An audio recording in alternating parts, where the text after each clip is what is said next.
উইন্টারে আমাদের হচ্ছে বাংলাদেশি টাকাতে 6 থেকে 7 লাখ টাকার মতো আসে। আর সামার যেটা আমরা গ্রীষ্মকালের কথা বলি, তখন আমাদের অকেশন অনুযায়ী যদি কোনো স্পেশাল অকেশন পড়ে তাহলে আপনি ধরতে পারেন 9 থেকে 15। আর যদি অকেশন ছাড়া সামার থাকে তাহলে ধরেন 9 থেকে 10-এর মধ্যে আমাদের থাকে। আমার মেইন ক্লায়েন্ট হচ্ছে পর্তুগিজ। সকালবেলার মেইন ক্লায়েন্ট হচ্ছে পর্তুগিজ, যারা এখানে বৃদ্ধ আর রেসিডেন্স পিপল, তারা হচ্ছে সর্বপ্রথম আসে এখানে।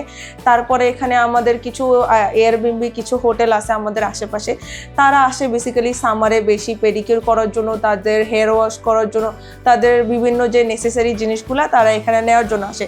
আর বাকি যেমন নেপালিরা আসে, যেমন পাঞ্জাবিরা আসে। আমাদের এখানে ফিমেলদের সংখ্যা বাঙালি হিসাবে খুবই কম, মেলদের সংখ্যা অনেক বেশি, কারণ ওনাদের যেহেতু প্রতিদিনের চর্চাটা, নিজেদের যে চর্চাটা দরকার হয় ওনারা করতে পারেন না, সো ওনারা বেশি আসে।